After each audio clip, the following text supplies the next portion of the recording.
ಸಖತ್ ಖಾರ ಬಣ್ಣ ಮತ್ತು ರುಚಿ ಆಚಿ ಚಿಲ್ಲಿ ಪೌಡರ್. ಮಾಜಿ ಸಚಿವ ರಾಜಣ್ಣ ಮತ್ತೆ ಕಾಂಗ್ರೆಸ್ ವಿರುದ್ಧವೇ ಮಾತಾಡಿದ್ದಾರೆ. ತುಮಕೂರು ಜಿಲ್ಲೆಯಲ್ಲಿ ಮುಂದೆ ಕಾಂಗ್ರೆಸ್ ಪಕ್ಷ ನಿರ್ನಾಮ ಆದ್ರೂ ಅಚ್ಚರಿ ಇಲ್ಲ ಅಂತ ಹೇಳಿಕೆ ಕೊಟ್ಟಿದ್ದಾರೆ. ಬುಧವಾರ ಮಧುಗಿರಿ ತಾಲೂಕಿನ ದೊಡ್ಡೇರಿ ಗ್ರಾಮ ಪಂಚಾಯತ್ ವ್ಯಾಪ್ತಿಯ ಜನಸ್ಪಂದನ ಕಾರ್ಯಕ್ರಮದಲ್ಲಿ ಭಾಗವಹಿಸಿದ್ರು. ಈ ವೇಳೆ ಮಾತಾಡಿದ ತುಮಕೂರು ಜಿಲ್ಲಾ ಸಹಕಾರಿ ಬ್ಯಾಂಕ್ ಅಧ್ಯಕ್ಷರು, 2004ರಲ್ಲಿ ನನಗೆ ಕಾಂಗ್ರೆಸ್ ಪಕ್ಷ ಕೈ ಕೊಟ್ಟಿದ್ದರಿಂದ ಬೇಸತ್ತು ಜೆಡಿಎಸ್ನಿಂದ ಗೆದ್ದು ಶಾಸಕನಾಗಿದೆ. ಆ ಟೈಮಲ್ಲಿ ಇಡೀ ಜಿಲ್ಲೆಯಲ್ಲೇ ಕಾಂಗ್ರೆಸ್ ಪಕ್ಷವನ್ನ ವೈಟ್ ವಾಶ್ ಮಾಡಲಾಗಿತ್ತು. ಈಗ ಮತ್ತೆ ಅಂತಹ ಸಂದರ್ಭ ಬಂದರೂ ಬರಬಹುದು. ಮುಂದಿನ ದಿನದಲ್ಲಿ ಜಿಲ್ಲೆಯಲ್ಲಿ ಕಾಂಗ್ರೆಸ್ ಖಾಲಿಯಾದ್ರೂ ಆಶ್ಚರ್ಯ ಇಲ್ಲ ಅಂತ ಹೇಳಿಕೆ ನೀಡಿದ್ದಾರೆ. ಅಲ್ಲದೆ ರಾಜಕೀಯದಲ್ಲಿ ಯಾರೂ ಶಾಶ್ವತವಲ್ಲ, ಅದೇ ರೀತಿ ಯಾರೂ ಮಿತ್ರರಲ್ಲ ಅಂತಲೂ ಮಾರ್ಮಿಕವಾಗಿ ಹೇಳುವ ಮೂಲಕ ಕೈ ನಾಯಕರಿಗೆ ಎಚ್ಚರಿಕೆ ರವಾನಿಸಿದ್ದಾರೆ. ನಾನು ಶಾಸಕ ಆಗಿದ್ದು 2004ರಲ್ಲಿ ಆಗಿದ್ದು. ಆಗ ಈ ಕಾಂಗ್ರೆಸ್ ಪಾರ್ಟಿ ನನಗೆ ಸರಿಯಾಗಿ ಗೌರವ ಕೊಡ್ಲಿಲ್ಲ ಅಂತ ನಾನು ಜನತಾದಳಕ್ಕೆ ಸೇರ್ಕೊಂಡು ಈ ಜಿಲ್ಲೆನಲ್ಲಿ ಸ್ಪರ್ಧೆ ಮಾಡಿದಾಗ ಕಂಪ್ಲೀಟ್ ಕಾಂಗ್ರೆಸ್ ವೈಟ್ ವಾಶ್ ಮಾಡಿದ್ದು. ಕಾಂಗ್ರೆಸ್ ಕಂಪ್ಲೀಟ್ ಮುಗಿಸಿದ್ದು ಅಲ್ಲ. ತಿರ್ಗಾ ಆ ಸಂದರ್ಭ ಗೊತ್ತೈತೋ ಏನೋ ಗೊತ್ತಿಲ್ಲ, ನೋಡೋಣ ಅದೇನಾಗ್ತದೆ ಮುಂದಕ್ಕೆ. ನಾನು ಎಲೆಕ್ಷನ್ ನಿಲ್ಲಲ್ಲ ಅಂದ್ಮೇಲೆ ತಿರ್ಗಾ ಸಂದರ್ಭ ಏನ್ ಬರಲ್ಲ ಅಂತ ಅನ್ಕೊಳ್ಳೋಣ.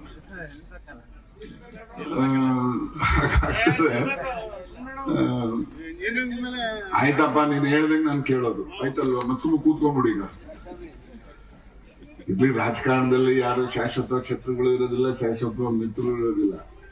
ನಾನು ಮೋಟರ್ ಸೈಕಲ್ ರ್ಯಾಲಿ ನೋಡ್ಕೊಂಡ್ ಬಂದೆ, ಒಬ್ರು ಒಂದ್ ಬಾಟ ಹಿಡ್ದಿಲ್ವಲ್ಲ, ಯಾಕೆ ನಾನೇ ಬಿಟ್ಬಿಟ್ಟಿದ್ದಿಲ್ಲ ಕಾಂಗ್ರೆಸ್, ಒಬ್ರು ಒಂದ್ ಬಾಟ ಹಿಡ್ದಿಲ್ಲ, ಗಿರಾಕಿಗಳು ಎಲ್ಲ ಒಂದ್ 100 ಬಾಟ ಹಿಡಿಯೋರು, ಒಬ್ರು ಹಿಡ್ದಿಲ್ಲ. ಅದೇ ನನ್ಗೆ ಆಶ್ಚರ್ಯ ಆಗ್ಬಿಡುತ್ತೆ. ನನಗೆ ಅದಿರ್ಲಿ, ನೋಡೋಣ ಮುಂದಕ್ಕೆ ಯಾವ ಬಾಟ ಹಿಡಿಬೇಕು, ಏನ್ ಮಾಡ್ಬೇಕು ತೀರ್ಮಾನ ನೀವು ಮಾಡಿರುವಂತ, ನಾನಂತೂ ಇಲ್ಲ. ಯಾಕೆ ನಾನು ಎಲೆಕ್ಷನ್ ನಿಲ್ಲಲ್ಲ ಅಂದ್ಮೇಲೆ ನನಗೇನ ಪ್ರಶ್ನೆ ಇಲ್ಲ.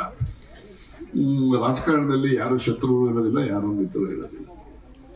ಅದೇ ರೀತಿಯಲ್ಲಿ ನಾವು ಬಡವರ ಪರವಾಗಿ ಕೆಲಸ ಮಾಡಿದಾಗ ಜಾತಿ ರಹಿತವಾಗಿ, ಪಕ್ಷ ರಹಿತವಾಗಿ ಯಾರೆಲ್ಲ ಬಡವರು ಇರ್ತಾರೆ, ಬಡವರು ಅಂತಕ್ಕಂಥವ್ರು ಎಲ್ಲ ಜಾತಿಯಲ್ಲೂ ಇದ್ದಾರೆ, ಅವ್ರ ಪರವಾಗಿ ನಾವು ಕೆಲಸ ಮಾಡಿದಾಗ ನಮಗೆ ಅವರ ಆಶೀರ್ವಾದನೇ ದೇವರ ಆಶೀರ್ವಾದ, ಅವ್ರ ಬೆಂಬಲನೇ ನಮಗೆ ಆನೆ ಬಲ. ಅದು ಆ ರೀತಿಯಲ್ಲಿ ನಾವು ಜನರನ್ನ ನಂಬಿ ರಾಜಕಾರಣ ಮಾಡ್ತಕ್ಕಂಥ.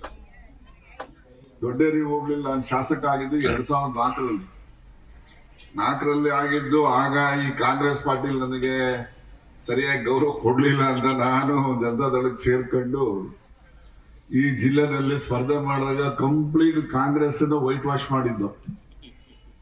ಕಾಂಗ್ರೆಸ್ ಕಂಪ್ಲೀಟ್ ಮುಗಿಸಿದ್ದು ಅಲ್ಲ. ತಿರ್ಗಾ ಆ ಸಂದರ್ಭ ಗೊತ್ತೈತೋ ಏನೋ ಗೊತ್ತಿಲ್ಲ, ನೋಡೋಣ ಅದೇನಾಗ್ತದೆ. ದೊಡ್ಡೇರಿ ಹೋಗ್ಲಿಲ್ಲ, ನಾನು ಶಾಸಕ ಆಗಿದ್ದು 2004ರಲ್ಲಿ ಆಗಿದ್ದು. ಆಗ ಈ ಕಾಂಗ್ರೆಸ್ ಪಾರ್ಟಿ ನನಗೆ ಸರಿಯಾಗಿ ಗೌರವ ಕೊಡ್ಲಿಲ್ಲ ಅಂತ ನಾನು ಜನತಾದಳಕ್ಕೆ ಸೇರ್ಕೊಂಡು ಈ ಜಿಲ್ಲೆನಲ್ಲಿ ಸ್ಪರ್ಧೆ ಮಾಡಿದಾಗ ಕಂಪ್ಲೀಟ್ ಕಾಂಗ್ರೆಸ್ ವೈಟ್ ವಾಶ್ ಮಾಡಿದ್ದು. ಕಾಂಗ್ರೆಸ್ ಕಂಪ್ಲೀಟ್ ಮುಗಿಸಿದ್ದು ಅಲ್ಲ. ತಿರ್ಗಾ ಆ ಸಂದರ್ಭ ಗೊತ್ತೈತೋ ಏನೋ ಗೊತ್ತಿಲ್ಲ, ನೋಡೋಣ ಅದೇನಾಗ್ತದೆ ಮುಂದಕ್ಕೆ. ನಾನು ಎಲೆಕ್ಷನ್ ನಿಲ್ಲಲ್ಲ ಅಂದ್ಮೇಲೆ ತಿರ್ಗಾ ಸಂದರ್ಭ ಏನ್ ಬರಲ್ಲ ಅಂತ ಅನ್ಕೊಳ್ಳೋಣ.